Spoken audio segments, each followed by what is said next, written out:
엄마, 그 나이에 무슨 결혼이에요? 동네 창피하게. 70이면 다들 혼자 사는 게 편하다는데 또 무슨 고생을 하시려고요? 70살에 재혼을 한다고 했을 때 자식들이 저에게 한 말입니다. 30년 전 남편이 떠나고 홀로 자식들을 키우고 손주들을 돌보며 제 인생을 다 바쳤습니다. 어느새 70살이 됐고 생활비가 필요해 나간 공공근로에서 김 선생님을 만났습니다. 같은 나이, 혼자라는 공통점만으로도 우린 금세 가까워졌어요. 그러던 어느 날 독감에 걸려 집에서 끙끙 앓고 있을 때 김 선생님이 죽과 과일을 싸들고 병문 안을 왔습니다. 누군가 저를 이렇게 돌봐준 게 대체 얼마만인지 눈물이 났어요. 그 후로 더욱 가까워졌고 결국 넘지 말아야 할 선을 넘고 말았습니다. 70살에 이게 무슨 짓인가 미쳤다고 자책했습니다. 하지만 30년 만에 느껴본 그 따뜻한 온기를 저는 도저히 잊을 수가 없었어요. 그리고 일주일 뒤 김 선생님이 살림을 합치자고 했고 저는 거절할 수 없었습니다. 하지만 아들과 딸은 격렬히 반대했습니다. 너희는 엄마가 얼마나 외로운지 알아? 30년이야, 30년. 하지만 돌아온 말은 차가웠습니다. 저희는 충분히 말렸어요. 나중에 저희 원망하지 마세요. 그렇게 저는 자식들과 멀어졌습니다. 혼인신고를 하고 김 선생님 집으로 들어갔어요. 행복한 일상에 자식들의 빈자리는 느껴지지 않았습니다. 그런데 그 행복은 오래가지 못했습니다. 그게 그렇게 중요해요? 그것 때문에 결혼한 거예요? 그래, 그것 때문에 했다. 안 그럼 내가 왜 했겠어? 혼자 사는 게 편한데. 결국 재혼한 지 한 달 만에 이혼했고 모든 걸 잃었습니다. 그냥 제가 참고 맞춰주며 살았어야 했을까요? 제 이야기 끝까지 들어주시고 여러분의 생각을 남겨주세요. 구독과 좋아요는 저에게 큰 힘이 됩니다. 안녕하세요. 저는 70살 박선자입니다. 30년 전 남편이 심장마비로 세상을 떠난 후 저는 쉴 틈 없이 살았어요. 식당일, 파출부, 공장일. 안 해본 일이 없었죠. 두 아이 대학 보내려고 새벽부터 밤늦게까지 일했습니다. 그래도 보람이 있었어요. 아들은 대기업에 들어갔고 딸은 공무원이 됐으니까요. 결혼까지 시켜놓고 나니 이제 좀 쉬나 했더니 손주들이 태어났죠. 지난 10년은 손주 봐주느라 정신없이 지나갔습니다. 지난주 민준이가 초등학교에 입학하면서 손주 보는 일도 끝났습니다. 집에 혼자 앉아 있으니 시간이 안 갔어요. TV를 켜봐도 재미없고 라디오를 들어도 심심했습니다. 일주일째 되는 날 갑자기 눈물이 났습니다. 거실 소파에 앉아서 한참을 울었어요. 이렇게 혼자 늙어가는구나. 아무도 날 필요로 하지 않는구나. 무엇보다 손주 봐주면서 받던 돈이 끊긴 게 컸습니다. 매달 100만 원씩 받았는데 이제는 그것도 없어졌죠. 미안하다는 듯 한 번씩 용돈을 주긴 했지만 정기적인 수입이 아니니 불안했어요. 이대로는 안 되겠다 싶어서 주민센터로 갔습니다. 젊은 상담원이 친절하게 맞아줬어요. 어떤 일을 찾으시냐고 묻기에 나이가 있어도 할 수 있는 일이면 뭐든 한다고 했습니다. 복지관 청소 공공근로를 소개해 줬어요. 오전 8시부터 12시까지 4시간만 일하면 된다고. 월급은 80만 원이었죠. 많지 않았지만 없는 것보다 낫습니다. 신청서를 쓰면서 손이 떨렸어요. 70살에 또 일을 시작하다니. 그래도 집에 혼자 있는 것보다 낫습니다. 사람들도 만날 수 있고 몸도 움직일 수 있으니까요. 일주일 후 월요일 첫 출근 날이었습니다. 아침 7시에 일어나 머리를 단정하게 묶고 제일 깨끗한 옷을 입었어요. 거울을 보니 주름진 얼굴이 낯설었습니다. 복지관까지는 버스로 20분이었습니다. 일찍 도착했더니 이미 많은 분들이 나와 있었어요. 다들 저처럼 나이 든 분들이었죠. 어색하게 인사를 나누며 기다렸습니다. 8시 정각 젊은 직원이 나와서 구역을 배정했어요. 박선자 어르신은 김민식 어르신과 함께 2층 강당이랑 복도 맡으시면 됩니다. 김민식 할아버지를 찾아 두리번거렸어요.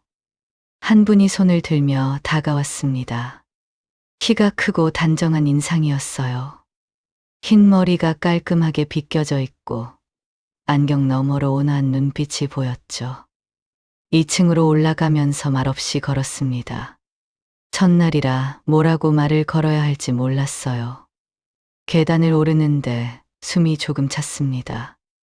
운동을 안 한 지 오래됐나 봐요. 청소도구함에서 걸레와 양동이를 꺼냈어요.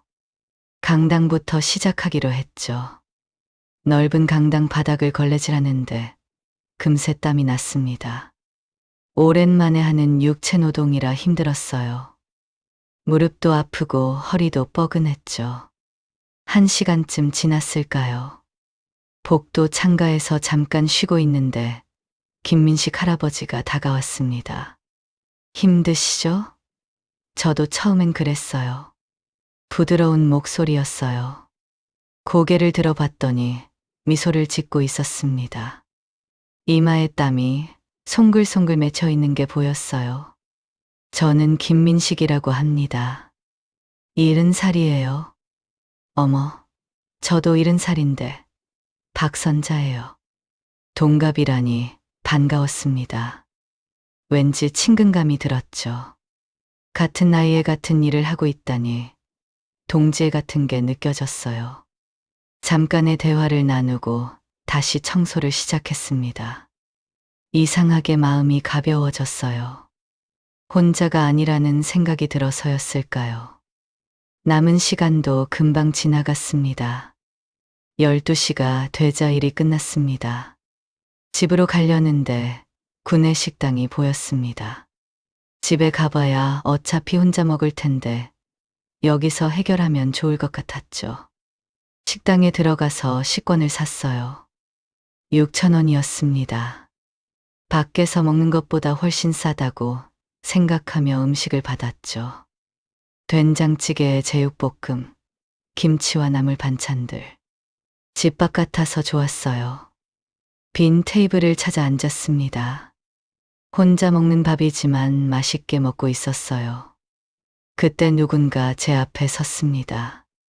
고개를 들어보니 김민식 할아버지였어요. 식판을 들고 서 있었죠. 박 여사님, 실례가 안 된다면 같이 먹어도 될까요? 그러라고 했더니 맞은편에 앉았습니다. 왠지 어색했지만 나쁘지 않았어요. 혼자 먹는 것보다는 나았죠. 김민식 할아버지가 조심스럽게 물었어요. 집에서 안 드시고 왜 여기서 드시냐고. 저는 집에 가도 혼자라서 여기서 해결하고 가는 게 낫다고 했어요. 김민식 할아버지도 고개를 끄덕이며 자기도 마찬가지라고 했습니다.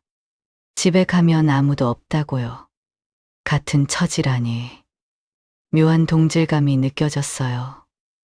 나만 외로운 게 아니구나 싶어서 위로가 됐죠. 식사를 하면서 자연스럽게 이야기를 나눴습니다.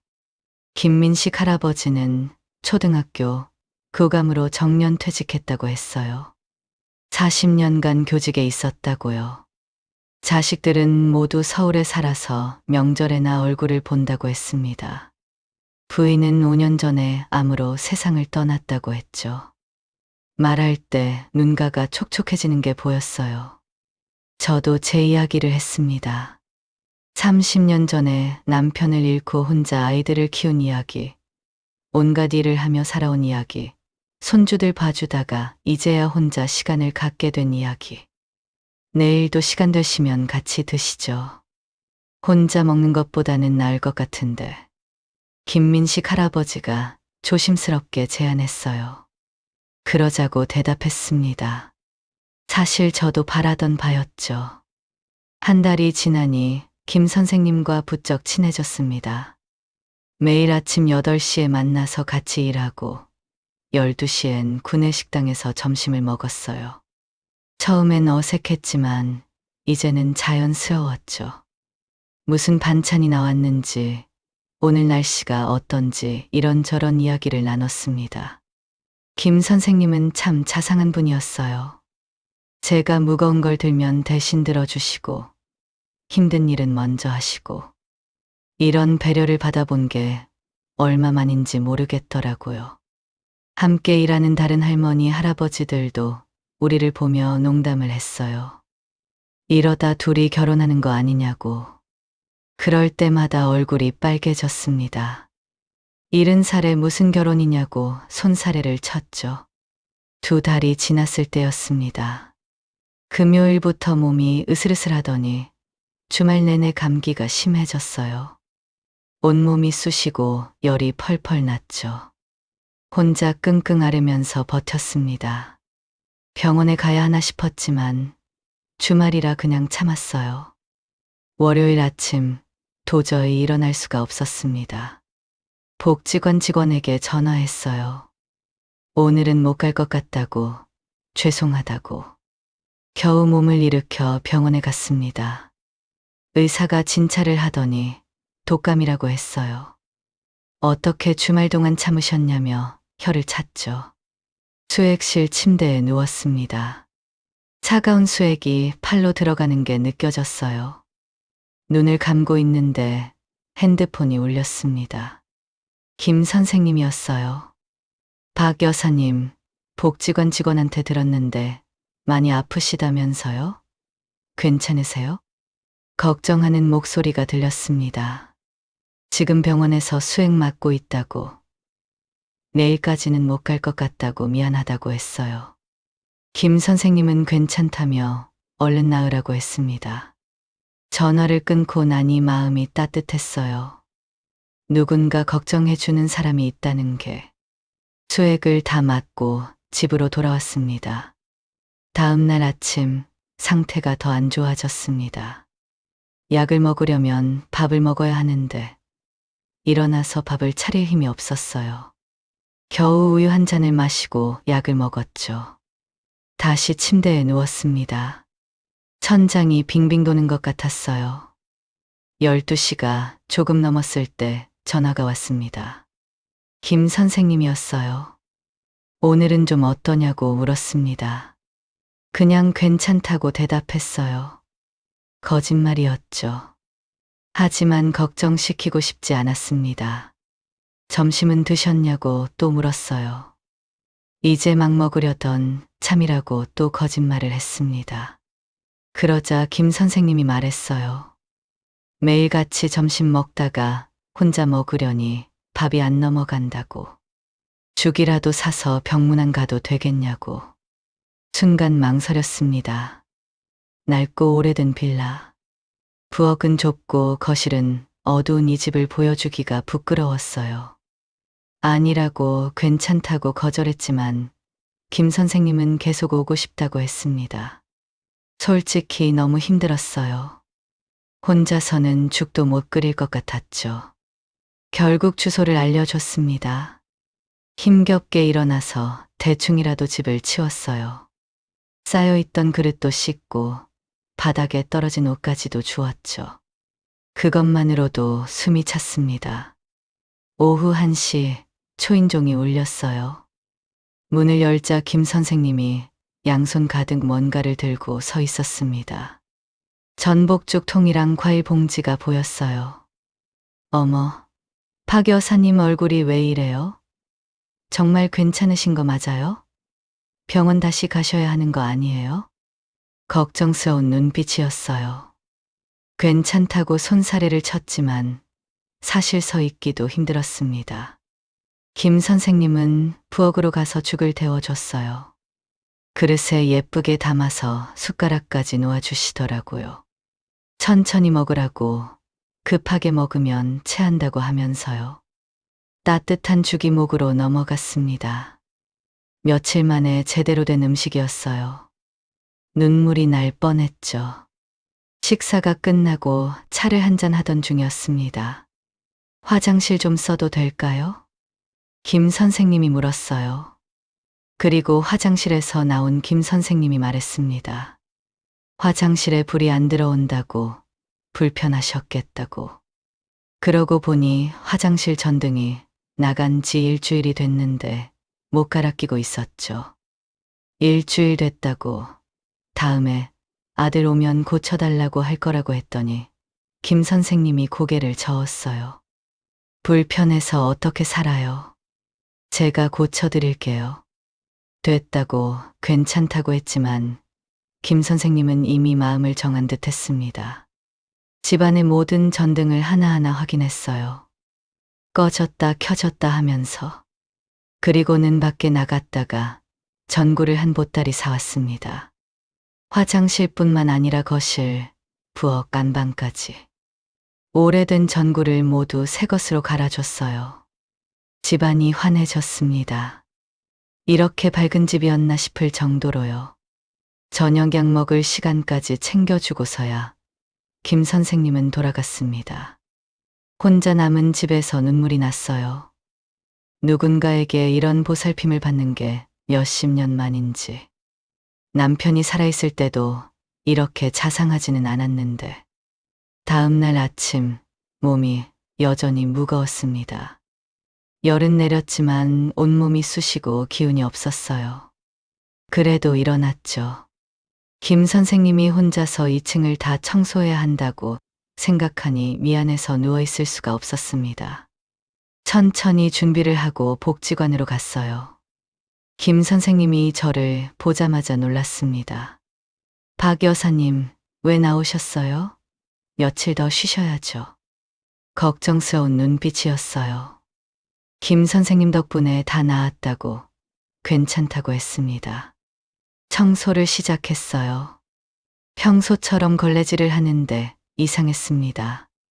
1시간쯤 지나니 온몸에서 땀이 비 오듯 쏟아졌어요. 손이 떨리고 다리에 힘이 빠졌죠. 복도 벽에 기대어 숨을 고르고 있는데 김 선생님이 달려왔습니다. 어디서 구했는지 의자를 가져다 주시며 앉아서 쉬라고 했어요. 나머지는 자기가 금방 끝낸다면서요. 미안하다고 했지만 김 선생님은 손사래를 쳤습니다. 걱정하지 말라고, 혼자서도 충분히 할 수 있다고.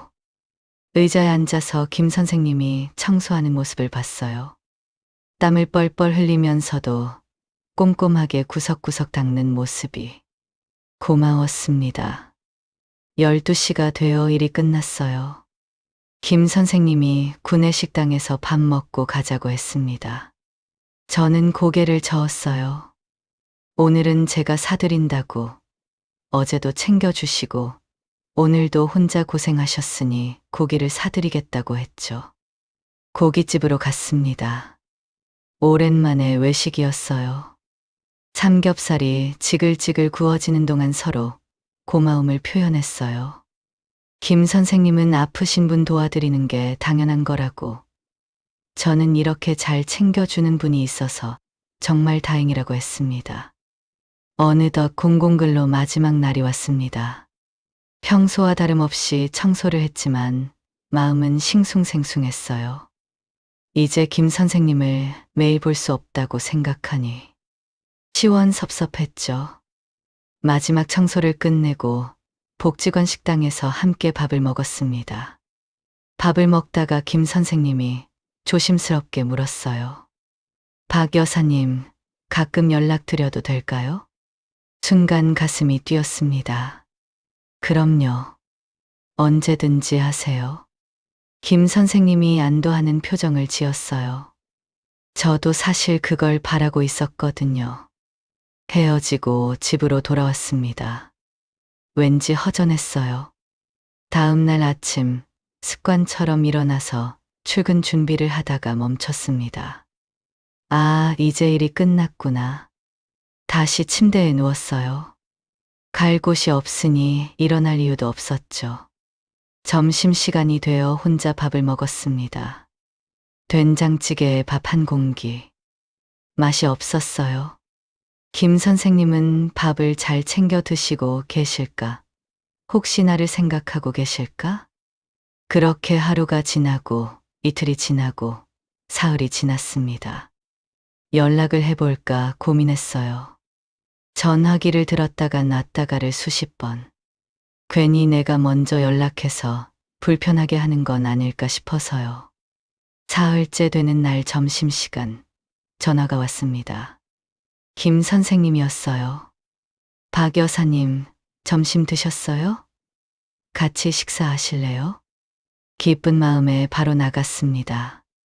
복지관 식당에서 만나기로 했어요. 김 선생님을 보자마자 반가웠습니다. 겨우 사흘 못 봤는데도 오랜만인 것 같았죠. 공공근로 일을 마치고 서울 아들 집에 다녀왔다고 했어요. 3일 동안 손주들 봐주고 왔대요. 더 빨리 연락드리고 싶었는데 그래서 못 드렸다고 미안해했습니다. 밥을 먹고 근처 공원을 걸었어요. 봄날이 완연했습니다. 벚꽃이 흐드러지게 피어 있었죠. 천천히 걸으면서 이런저런 이야기를 했어요. 깊은 이야기도 나눴습니다. 자식들 힘들게 키웠는데 결혼하고 나니 남이나 마찬가지라고. 나이 들어 혼자 지내니 너무 외롭다고요. 김 선생님이 공감했어요. 자기는 혼자 된 지 5년밖에 안 됐는데도 이렇게 힘든데 30년을 혼자 사신 게 정말 대단하다고. 어떻게 버티셨냐고 물었죠. 저는 눈물로 버텼다고 대답했습니다. 순간 목이 메었어요. 그 긴 세월을 생각하니 그때였습니다. 김 선생님이 제 손을 꼭 잡았어요. 따뜻한 손이었습니다. 흠칫 놀랐지만 뿌리치고 싶지 않았어요. 아니, 오히려 더 꼭 잡고 싶었죠. 그렇게 손을 잡고 공원을 한 바퀴 돌았습니다. 말은 없었지만 서로의 마음을 확인하는 시간이었어요. 70년 인생에 이런 설렘을 다시 느낄 줄은 몰랐습니다. 공원을 나와서 김 선생님이 집까지 데려다 주겠다고 했습니다. 집 근처에 왔을 때였어요. 갑자기 하늘이 어두워지더니 비가 내리기 시작했습니다. 우산도 없이 비를 맞게 됐어요. 처음엔 보슬비였는데 금세 굵어졌습니다. 순식간에 옷이 다 젖었죠.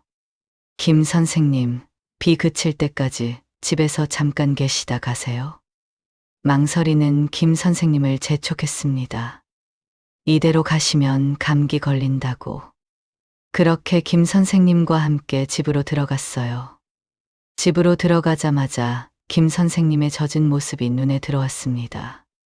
셔츠가 몸에 달라붙어 있었고 바지에서는 물이 뚝뚝 떨어졌어요.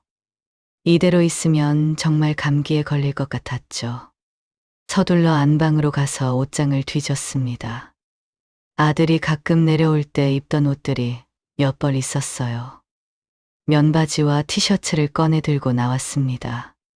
김 선생님, 이걸로 잠깐 갈아입으세요. 감기 걸리면 큰일이에요. 김 선생님은 손사래를 쳤어요.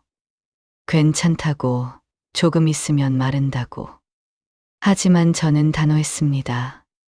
결국 김 선생님은 옷을 받아들고 화장실로 들어갔죠. 젖은 옷을 받아서 건조기에 넣었습니다. 2시간은 돌려야 완전히 마를 것 같았어요. 거실로 나오니 김 선생님이 어색하게 앉아 있었습니다. 이 어색함을 깨기 위해 부엌으로 갔습니다. 냉장고를 열어보니 막걸리가 있었어요. 막걸리를 들고 나와서 물었습니다. 김 선생님, 막걸리 한잔 하실래요? 비 오는 날엔 막걸리죠. 안주로 파전을 부쳤습니다. 양파랑 대파를 썰어 넣고 노릇노릇하게 구웠어요. 막걸리를 따르며 건배를 했습니다. 한 잔이 들어가니 긴장이 풀렸어요.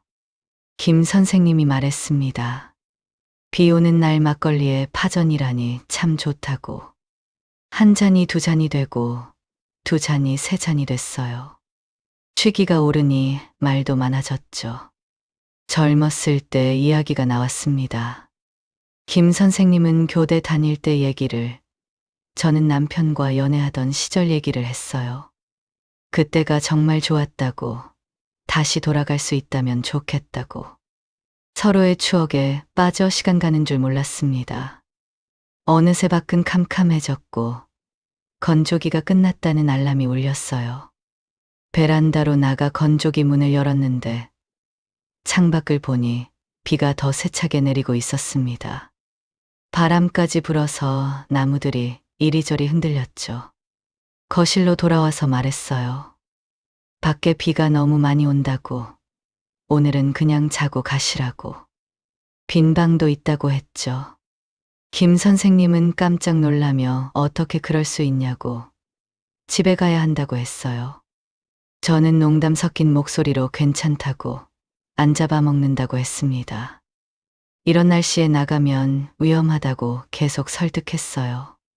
정말 괜찮으세요? 폐가 되는 거 아닌가요?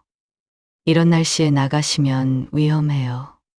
정말 괜찮으니까 편하게 계세요. 그렇게 김 선생님은 하룻밤 묵어가기로 했습니다. 막걸리를 더 마시며 이야기를 나눴어요.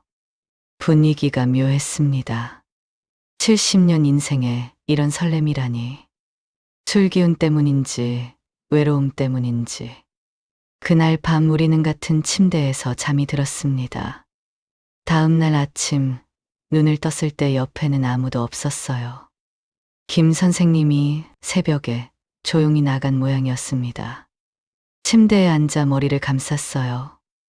내가 술김에 무슨 짓을 한 거야. 70살에 이게 뭐 하는 짓이람. 미쳤다고 자책했죠.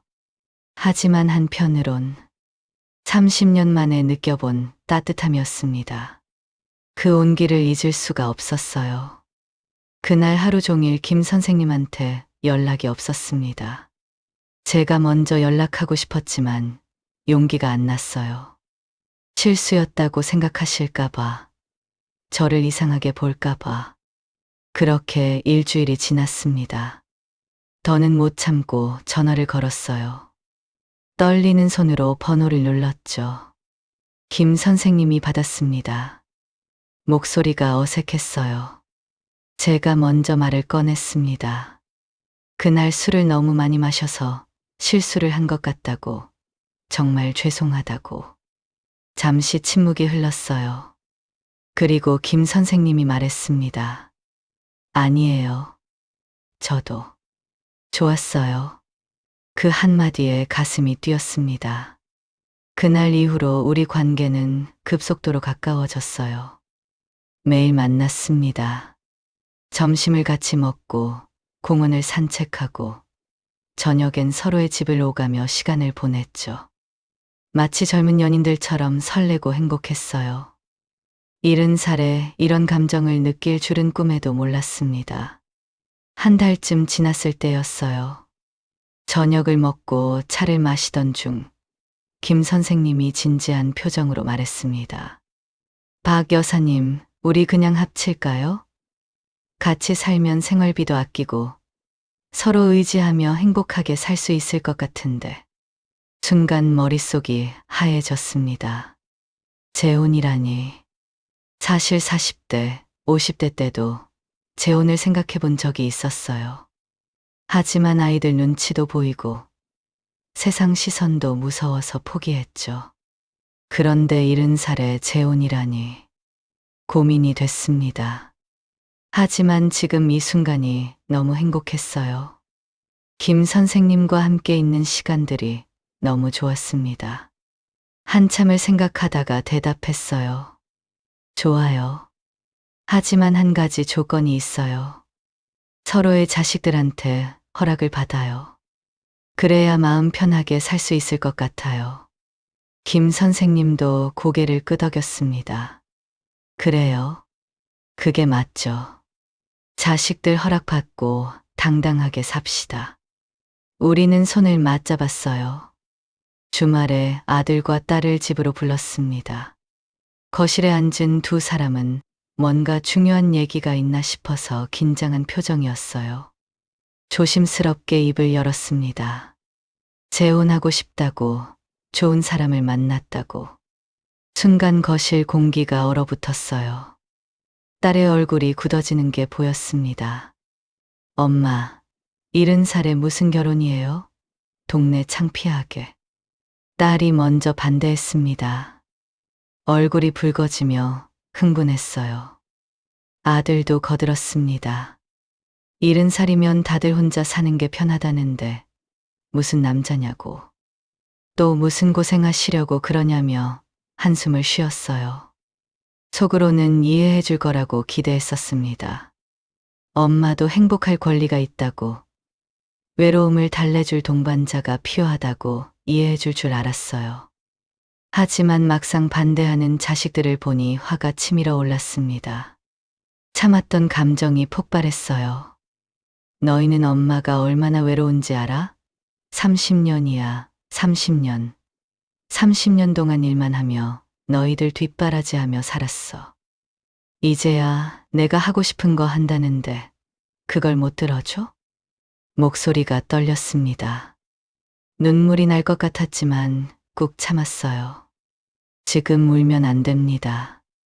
떳떳하게 말해야 해요. 아들과 딸이 서로 눈치를 봤습니다.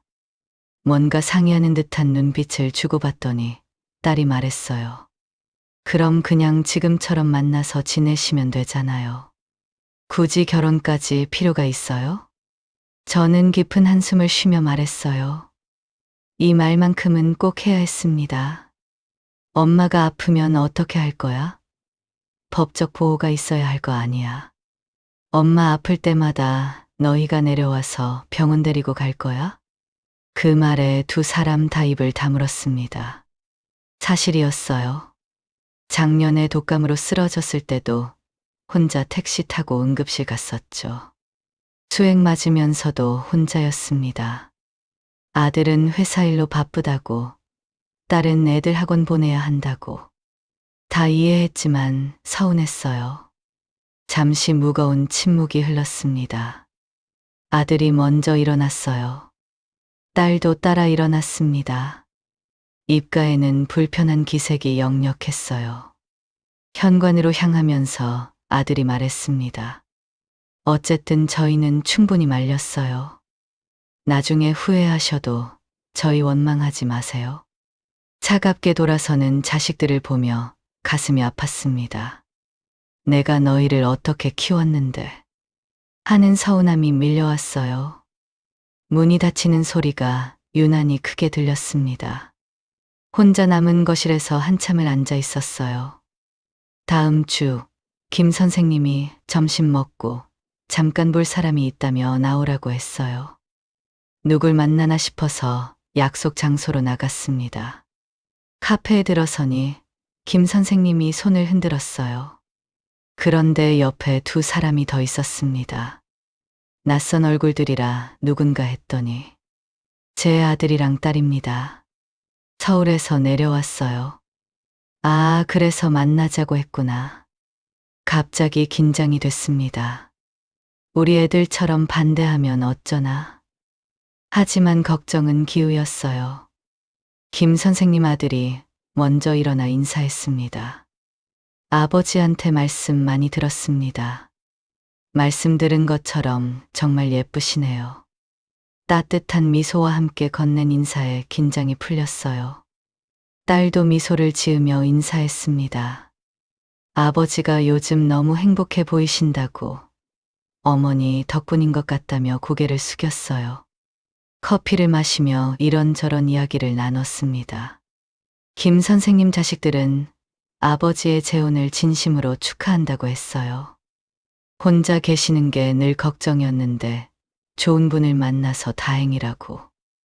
우리 아버지 잘 부탁드려요. 저희는 아버지가 행복하시면 그걸로 충분해요. 웃으며 축복해주는 김 선생님 자식들을 보니 묘한 감정이 들었습니다. 부러움인지 서운함인지. 왜 우리 애들은 저럴 수 없을까? 같은 자식인데 이렇게 다를 수가 있나. 헤어지고 돌아오는 길에 김 선생님에게 말했어요. 교육자라 그런지 자식 교육을 정말 잘 시키신 것 같아요. 부러워요. 우리 자식들은 말끝을 흐렸습니다. 더 말하면 눈물이 날 것 같아서요. 김 선생님이 제 손을 잡아줬어요. 따뜻한 손이었습니다. 괜찮다고, 시간이 지나면 이해할 거라고 위로했죠. 하지만 마음 한구석이 쓸쓸했습니다.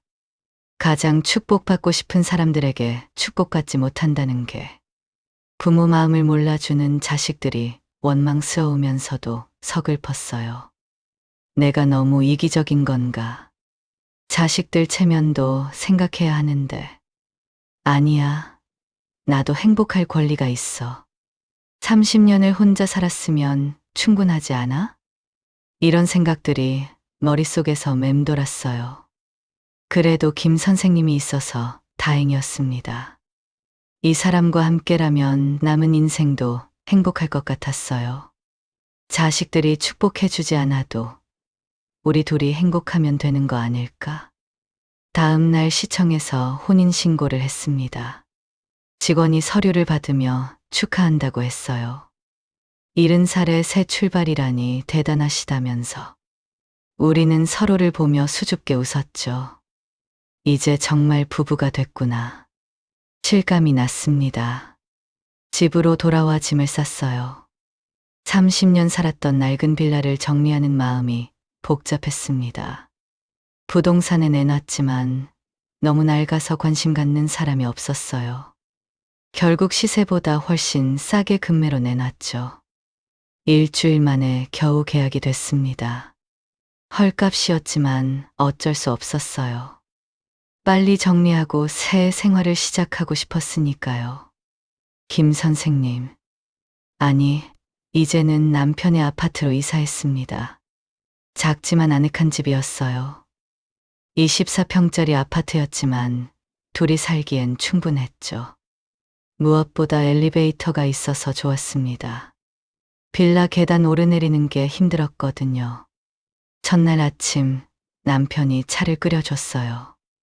여보라는 호칭이 아직 어색했지만 좋았습니다. 30년 만에 다시 듣는 그 말이. 차를 마시고 동네 공원으로 산책을 나갔어요. 손을 잡고 천천히 걸었습니다. 매일 아침 이런 일상을 보내니 꿈만 같았어요. 자식들이 축복해주지 않은 게 아쉬웠지만 그 빈자리가 느껴지지 않을 만큼 행복했습니다. 일주일쯤 지났을 때였어요. 저녁을 먹고 있는데 남편이 조심스럽게 말을 꺼냈습니다. 생활비를 따로 관리하자고. 각자 연금 받는 게 있으니 공과금만 반반 내고 나머지는 각자 쓰자는 거였어요. 순간 당황했습니다. 부부인데 그렇게까지 해야 하나? 서운한 마음이 들었지만 내색하지 않았어요. 돈 문제는 예민하니까 그럴 수 있다고 생각했습니다. 첫 결혼이 아니니 더 조심하려는 마음이겠죠. 그래도 혼자 살 때보다는 생활비가 적게 나갔어요. 공과 금도 반으로 나누니 부담이 줄었죠. 한 달이 지나고 추석이 왔습니다. 남편이 말했어요. 서로 자식들이 다 모이면 어색할 테니 이번엔 각자 자식 집에 가서 보내고 오자고.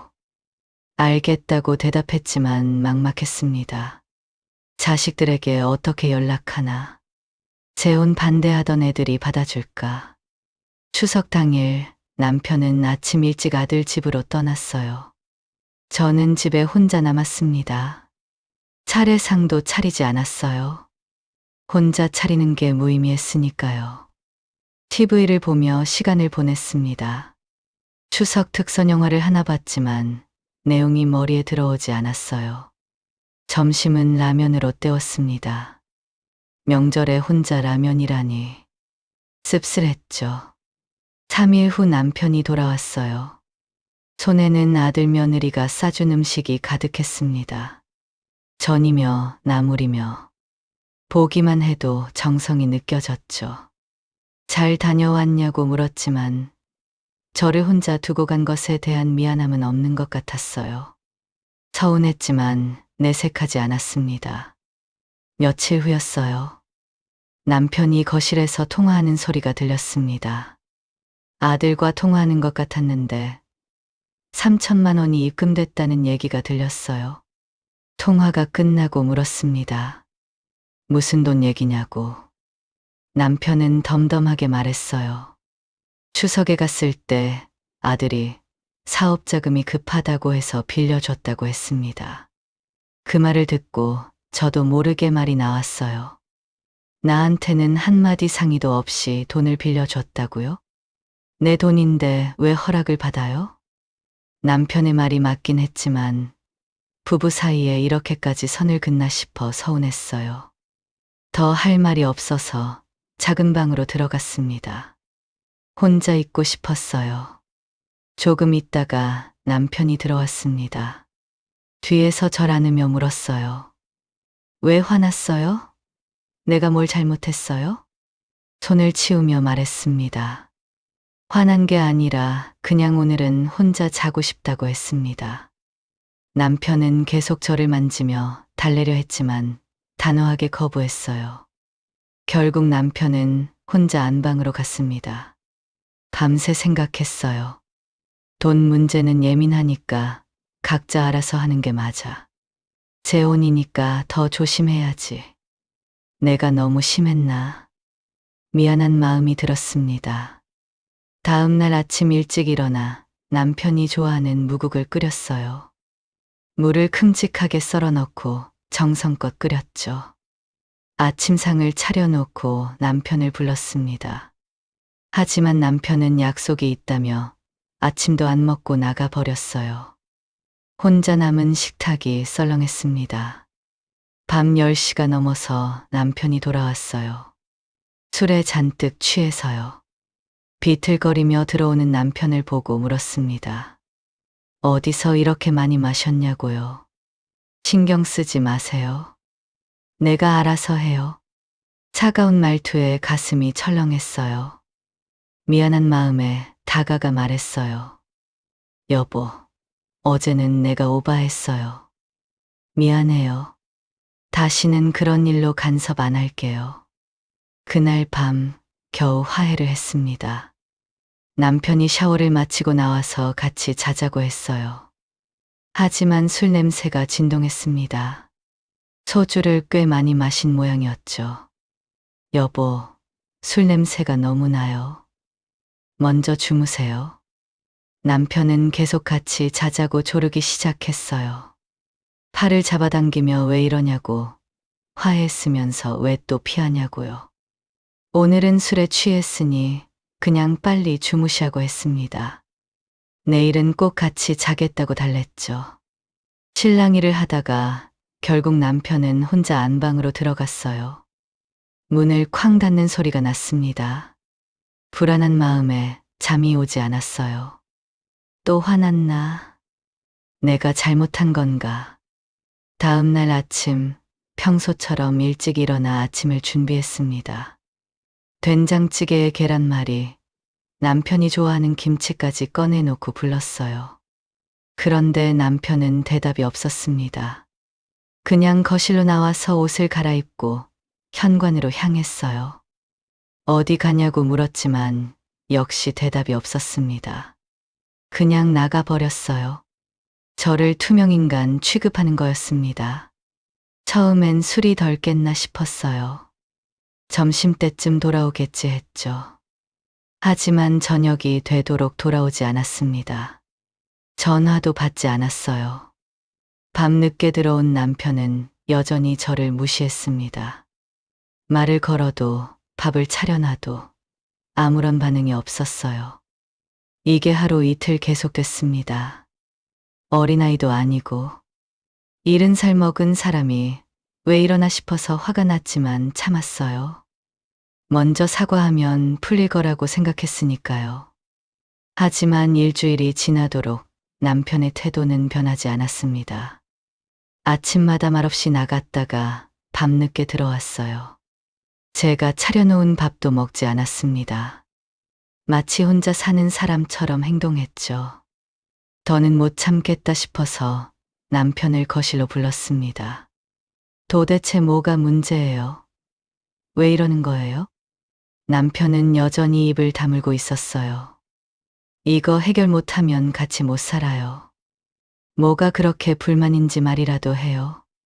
그때서야 남편이 입을 열었습니다. 남자가 부부관계 거부당하면 얼마나 자존심 상하는지 알아요? 2번이나 거절당했어. 술 취했다고, 피곤하다고. 순간 어이가 없었습니다. 고작 그것 때문에 일주일을 이렇게 행동한다고요? 그게 그렇게 중요해요? 그것 때문에 결혼한 거예요? 화가 나서 목소리가 높아졌어요. 남편도 흥분했습니다. 그래, 그것 때문에 했다. 안 그럼 내가 왜 했겠어? 혼자 사는 게 편한데. 충격적인 말이었습니다. 사랑해서, 외로워서 결혼한 게 아니라 단지 그것 때문이라니. 더는 듣고 싶지 않았어요. 가방을 들고 집을 나왔습니다. 막상 나오니 갈 곳이 없었어요. 자식들한테 갈 수도 없고, 친구 집에 신세질 수도 없고, 공원 벤치에 앉아 있다가 결국 다시 집으로 돌아갔습니다. 하지만 남편과 마주칠 때마다 불편했어요. 각방을 쓰며 며칠을 더 버텼지만 한계였습니다. 서로 눈도 마주치지 않고, 말도 하지 않고. 이게 부부인가 싶었죠. 결국 이혼하기로 했습니다. 재혼한 지 겨우 1달 만이었어요. 서류 정리는 간단했습니다. 재산 분할도 없었고 각자 가진 것을 그대로 가져가기로 했으니까요. 문제는 살 곳이었습니다. 빌라를 헐값에 팔아서 가진 돈이 얼마 없었어요. 부동산을 돌아다니다가 겨우 반전세 원룸을 구했어요. 보증금 5천만 원에 월세 20만 원? 그나마 이것도 운이 좋아서 구한 거였죠. 짐을 빼면서 자식들에게 연락할까 고민했습니다. 하지만 면목이 없었어요. 반대하던 결혼을 강행했다가 1달 만에 이혼이라니. 충고를 안 들은 대가라고 비웃을 게 뻔했죠. 결국 아무에게도 연락하지 못했습니다. 원룸으로 이사한 날 혼자 김밥을 먹으며 울었어요. 남자 품이 그리워서 재혼했는데 결국 얻은 건 없었습니다. 집도 잃고 자식들과의 관계도 끊어지고 통장을 확인해 보니 남은 돈이 얼마 없었어요. 월세며 생활비며 몇 달 버티기도 힘들 것 같았습니다. 결국 주민센터에 가서 공공근로를 신청했습니다. 다행히 자리가 있어 다음 주부터 출근하기로 했죠. 70살에 재혼한 게 잘못이었을까요?